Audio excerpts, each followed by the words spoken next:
السلام علیکم۔ ڈاکٹر اشفاق احمد صاحب فرماتے ہیں کہ میں ایک جگہ سے گزر رہا تھا کہ مجھے ایک بچے کے رونے کی آواز آئی۔ اس بچے کی آواز میں اتنا درد تھا کہ میں اپنے آپ کو روک نہیں پایا اور گھر کے اندر داخل ہو گیا۔ دیکھتا کیا ہوں کہ ایک ماں اپنے بچے کو مار رہی ہے اور خود بھی ساتھ رو رہی ہے۔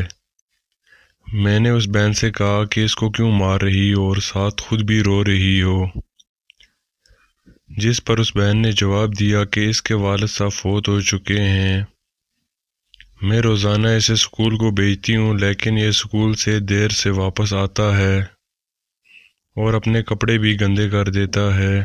یہ بات سن کر ڈاکٹر صاحب بھی چونک گئے۔ انہوں نے سوچا کہ کل میں اس بچے کا پیچھا کروں گا، دیکھتا ہوں کہ یہ گھر کیوں لیٹ آتا ہے اور اپنے کپڑے کیوں گندے کرتا ہے۔ اگلے دن جب صبح ہوئی تو ڈاکٹر صاحب نے اس کا پیچھا شروع کیا۔ دیکھتے کیا ہیں کہ وہ اسکول کی بجائے ایک منڈی کی طرف جا رہا ہے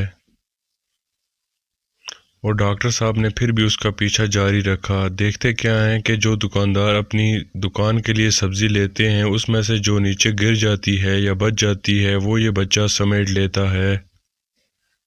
اسی طرح اس نے کافی سبزی اکٹھی کر لی اور ایک دکان کے سامنے اپنی دکان لگا دی۔ اس دکاندار نے جب دیکھا کہ میری دکان کے آگے ایک بچے نے دکان لگا دی ہے تو وہ غصے ہو گیا اور آ کے بچے کو دھکا دیا اور برا بھلا کہا۔ یہ سارا ماجرا ایک اور دکاندار دیکھ رہا تھا، وہ بڑا ہی رحم دل تھا۔ اس نے بچے کو اجازت دی کہ وہ اس کی دکان کے سامنے اپنی دکان لگا لے۔ بچے نے ایسا ہی کیا۔ بچے نے اس دکاندار کی دکان کے سامنے اپنی دکان لگا دی اور سارا سامان بیچ دیا۔ اس کے بعد دیکھتا کیا ہوں کہ وہ ایک اور دکان پہ جاتا ہے جو کہ کپڑوں کی ہے اور ادھر سارے پیسے دے دیتا ہے اور خود سکول چلا جاتا ہے۔ اس بات کا تو مجھے پتہ چل گیا تھا کہ یہ لیٹ کیوں ہو جاتا ہے۔ میں نے سوچا کہ کیوں نہ میں اس کا پیچھا کروں، سکول میں یہ کیا کرتا ہے جا کر۔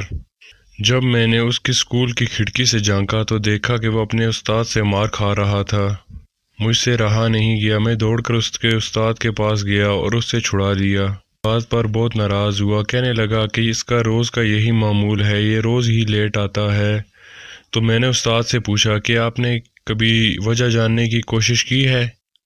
جس پر استاد نے کہا، میں نے کافی دفعہ اس بچے سے پوچھا ہے لیکن یہ کچھ نہیں بتاتا کہ یہ کیوں لیٹ آتا ہے۔ تو ڈاکٹر اشفاق احمد صاحب فرماتے ہیں کہ میں نے اس کو کہا کہ کل منڈی آ جائے، جس پر اس نے کہا ٹھیک ہے میں کل منڈی پہنچ آؤں گا۔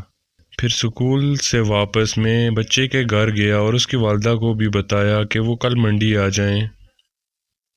اگلے دن ایسا ہی ہوا، ہم تینوں منڈی پہنچے تو دیکھتے کیا ہیں کہ بچے نے وہی سارے عمل واپس دہرائے، لیکن اس دفعہ جب وہ کپڑے والی دکان پر پیسے دینے گیا تو آگے سے اس کو ایک کپڑوں کا جوڑا ملا۔ اس نے وہ کپڑوں کا جوڑا اپنے بستے میں ڈال لیا اور سکول چلا آیا۔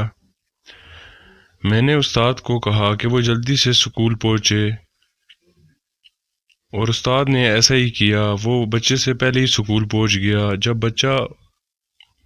جب بچہ کلاس روم میں داخل ہوا تو استاد نے پوچھا کہ کیوں لیٹ آئے ہو؟ بچے نے حسب معمول کچھ جواب نہیں دیا اور ہاتھ آگے کر دیا۔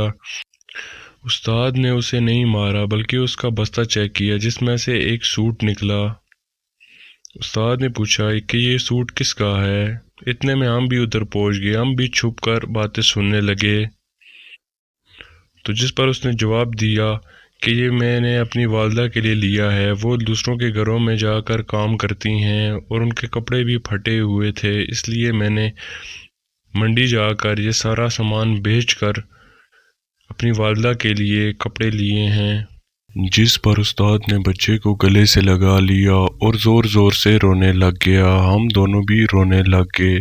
تو اس کہانی سے ہمیں یہ سبق ملتا ہے کہ ماں ہی وہ واحد ہستی ہے جس کی محبت بغیر کسی لالچ کے ہوتی ہے، اور ہمیں بھی اس سے محبت کا حق ادا کرنا چاہیے۔ تو چلے ملتے ہیں کسی اور نئی ویڈیو میں۔ جزاک اللہ۔